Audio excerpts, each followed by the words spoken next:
Bike देखो में आपका स्वागत है दोस्तों। आज हमारे पास है ये ओह, न्यू R3? ये R3 नहीं है। अरे नई निंजा। नहीं भाई, एक काम कर, तू इसका नाम ढूंढ, तब तक मैं अपना काम कर लेता हूँ। तो ये डिस्टर्ब करे उससे पहले हम बात करते हैं ओडिसी के इस इलेक्ट्रिक बाइक की।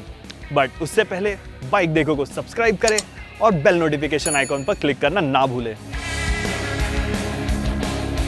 तो इन जनाब जैसे आपको भी इस बाइक में R3 और निंजा 300 के सिमिलैरिटीज देख रहेंगे। तो सबसे पहले बात कर ही लेते हैं इसके डिजाइन की। ये है Odissi V6। Wrong answer bro. तो इसका हेडलाइट बहुत R3 से मिलता है, बट इसके अलावा इसमें और कोई पार्ट नहीं है जो R3 जैसा है, क्योंकि इसकी बाकी स्टाइलिंग निंजा 300 जैसी है। जैसे इसके ये बॉडी इंटीग्रेटेड इंडिकेटर्स, ये टेल सेक्शन और इनफैक्ट इसका ये मेटल टैंक, सब कुछ हूबहू निंजा 300 जैसा है। वेल बट ये बुरी बात भी नहीं है, क्योंकि इतनी स्पोर्टी दिखने वाली कोई इलेक्ट्रिक मोटरसाइकिल फिलहाल मार्केट में है नहीं।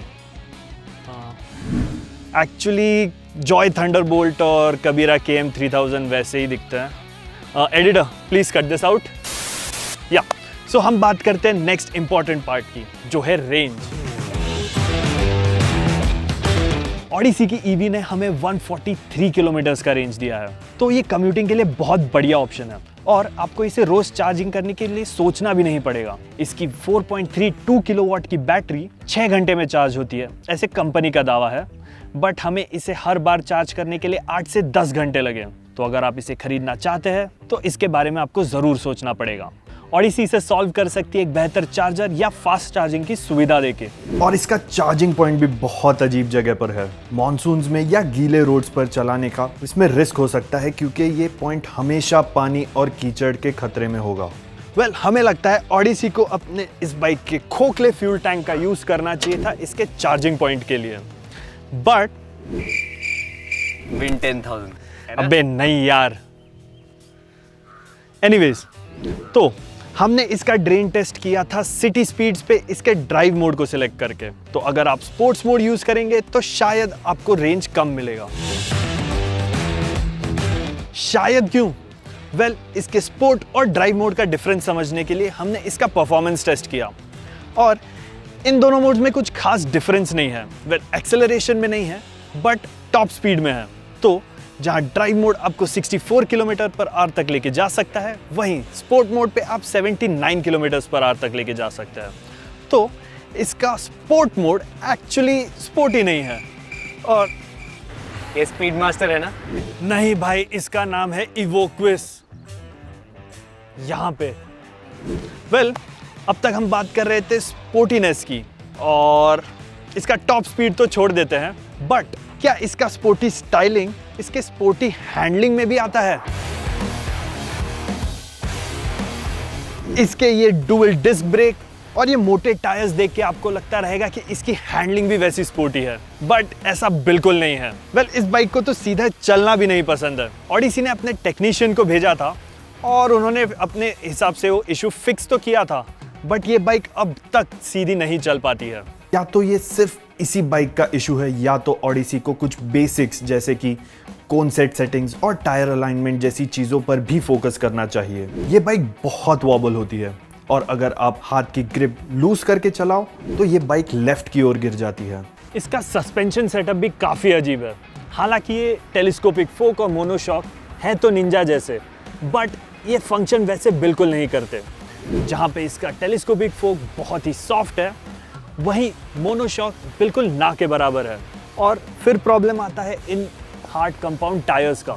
यूजुअली टायर्स बहुत सारे छोटे मोटे खड्डे या फिर छोटे पत्थर का इम्पैक्ट एब्जॉर्ब कर लेते हैं, बट यहाँ पे ऐसा बिल्कुल नहीं है। स्टिफ मोनोशॉक और इन हार्ड टायर्स की वजह से आपको छोटे मोटे झटके सीधा पीठ पर लगते हैं। और ब्रेकिंग की बात करें तो वेल, ये भी कुछ खास नहीं है। इसमें डुअल डिस्क तो है, बट इसमें ना प्रोग्रेशन है, ना ही इसमें आपको फीडबैक मिलता है। और ABS और CBS ना होने की वजह से टायर लॉक बहुत ही आसानी से होता है। होपफुली ओडिसी इसे फिक्स कर देगा एक एटलीस्ट CBS यूनिट के साथ। तो अब बात करते हैं इस बाइक के फीचर्स की। ऑडिसी की वेबसाइट दावा करती है कि इस बाइक में है कीलेस इग्निशन, और इस चाबी को देखते हुए लगता भी है, बट ये सिस्टम बिल्कुल काम नहीं करता।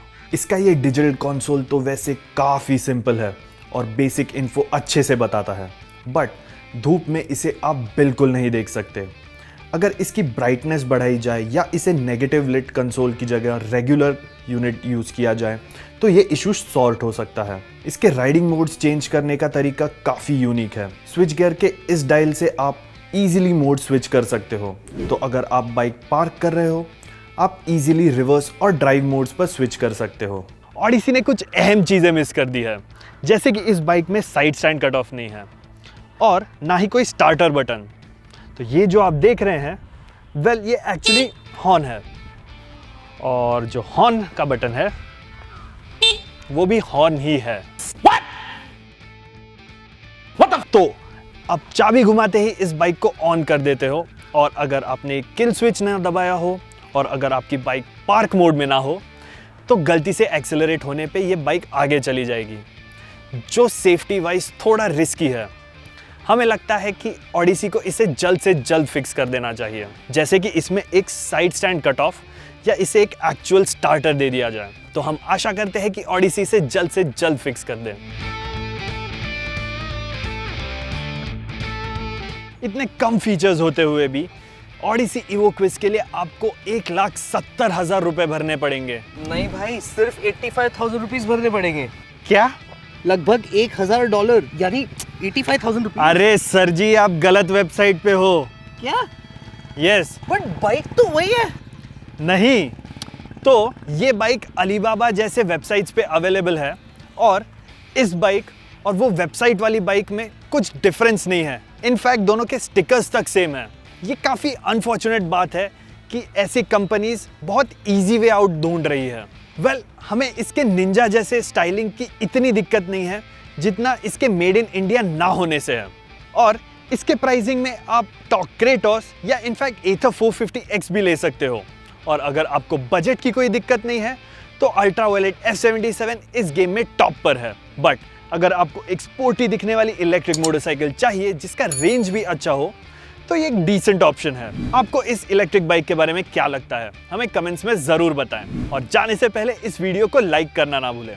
तब तक के लिए अलविदा।